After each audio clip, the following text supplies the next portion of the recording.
कशा करता कीर्तन? ब्रह्मीभूत काया होतसे कीर्तनी, भाग्य तरी ऋणी देवायसा.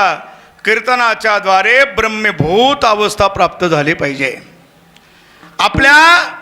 आपण ज्या देशातील लेकर आहोत त्या देशाची संस्कृती, त्या देशाची विचारधारा, त्या देशाची तत्वप्रणाली ही जगावेगळी आहे.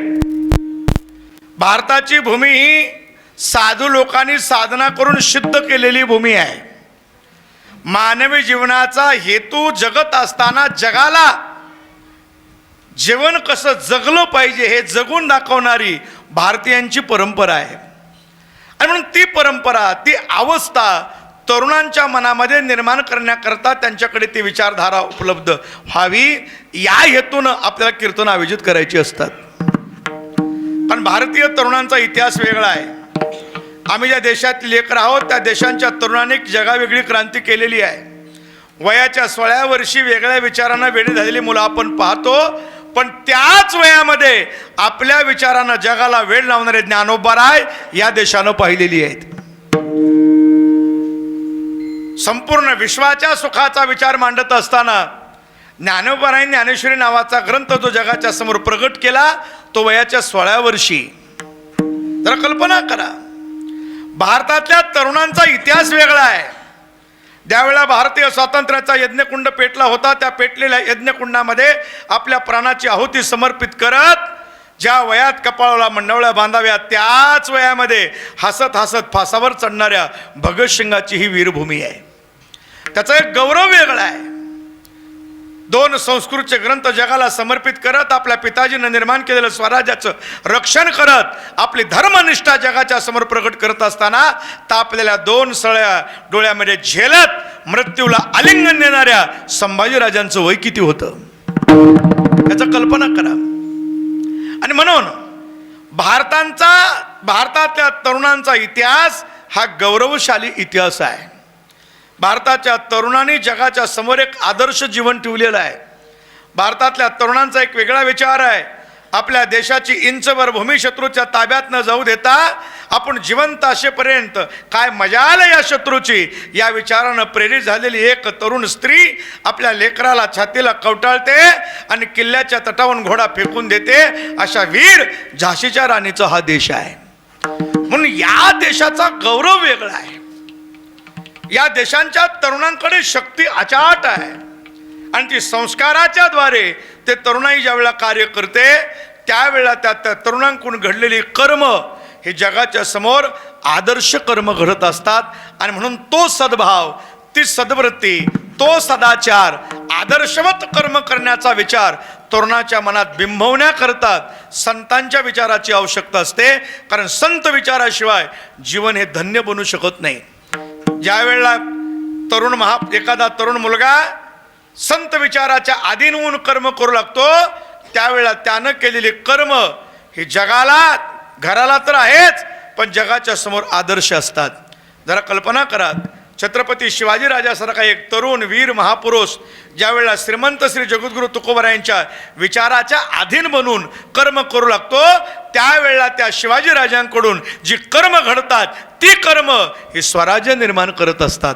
आणि म्हणून तरुणांची शक्ती आणि संतांचे विचार या दोघांच्या एकत्रितपणामध्ये ज्यावेळेला कर्म घडतात त्यावेळेला ती कर्म हे आदर्शयुक्त कर्म असतात. आणि म्हणून संत विचार हे समाजापर्यंत पोहोच करणं हे आपलं कर्तव्य आहे. म्हणून सप्ताह करायचे असतात. पहिला दिवस आहे म्हणून भूमिका तयार करायला आहे. पहिल्या दिवसामध्ये हे का करायचं हे सांगावं लागतं ना. कुठल्याही कार्यामध्ये प्रवृत्त होत असताना विनाप्रयोजन मनोदेश मंदोपी ना प्रवर्तते. कुठल्याही कार्यामध्ये प्रवृत्त होत असताना हे कार्य का करायचं हे कळलं पाहिजे. सप्ताह का करायचा हे कळलं पाहिजे. आणि जोपर्यंत का करायचा असा प्रश्न निर्माण होणार नाही तोपर्यंत त्याचं उत्तरच मिळणार नाही. आता त्यांनी केला म्हणून आम्ही करायचा, आम्ही केला म्हणून त्यांनी करायचा, शेजारच्या गावानं केला म्हणून आम्ही करायचा, आमचे वडील पंतप्रधान होते म्हणून आम्ही पंतप्रधान जायचं. अरे पण जायचं का त्याचं कारण लक्षात आलं पाहिजे ना. नाही तर पिचेशाहीवर आगे ढकाईवाली बात होती. त्याला त्याचा उपयोग काय, ते का करायचं हे कळलं पाहिजे. तर त्या केलेल्या कर्माच्या द्वारे आनंद प्राप्त होत असतो. विठाला विठाला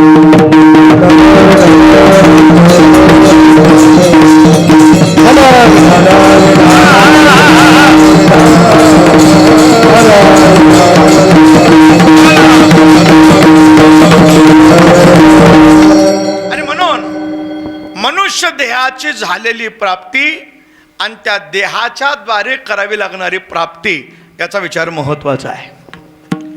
या देहाची झालेली निर्मिती आणि या देहाच्या द्वारे आपल्याला जे प्राप्त करायचं आहे त्याचा विचार अतिशय महत्वाचा आहे. म्हणून मनुष्याच्या जीवनामध्ये साधना ही आनंदाकरताच करायची असते, दुःखाकरता नाही. आपल्याला जीवन जगत असताना या देहाच्या द्वारे जी साधना करायची आहे ती साधना कशा करता करायची? आनंदा करता. आयुष्याच्या साधने सच्चिदानंद सच्चिदानंद सच्चिदानंद आयुष्याच्या साधने सच्चिदानंद सच्चिदानंद आयुष्याच्या साधने सच्चिदानंद पदवी घेते सच्चिदानंद पदवी घेते सच्चिदानंद पदवी घेते आयुष्याच्या साधने सच्चिदानंद पदवी घेते सच्चिदानंद पदवी घेते सच्चिदानंद पदवी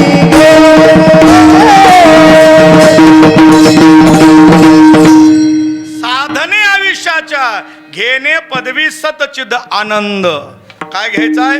आनंद घ्यायचा आहे. पण आनंद कुठं घ्यायचा आहे? या मृत्यू लोकात. आणि मग जिथं आनंद घ्यायचा आहे तिथं आनंद आहे का हा मोठा प्रश्न आहे. कारण या अभंगाची भूमिका एक बंडाची भूमिका आहे. तसं तर संत जीवन हे बंडाचंच जीवन असतं. बंड कुणाच्या विरोधात आहेत? प्रस्थापिताच्या विरोधात आहेत, सत्तेच्या विरोधात आहेत. कोण्या सत्तेच्या? हे राजकारणातल्या नाही, तिकडे जाऊ नका, आपल्या तिकडलं काही घेणं देणं नाही. या मृत्यू लोकामध्ये सत्ता कुणाची आहे? संसाराची सत्ता आहे. या मृत्यू लोकात यायचं म्हटलं, इथं राहायचं म्हटलं, जायचं जरी म्हटलं तरी संसाराच्या सत्तेत राहावं लागतं, संसाराच्या सत्तेत यावं लागतं आणि संसाराच्या सत्तेतच जावं लागतं. आणि संसाराच्या सत्तेमध्ये जे मिळतं त्याचं नाव दुःखच आहे. कारण दुःखाशिवाय संसारात काहीच मिळत नाही. दुःख बांधवानी आहे हा संसार दुःख बांधवानी आहे हा संसार दुःख बांधवानी आहे हा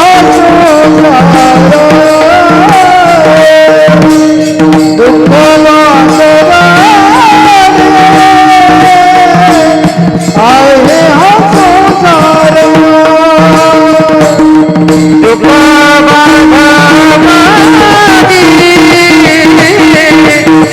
आहे हा संसार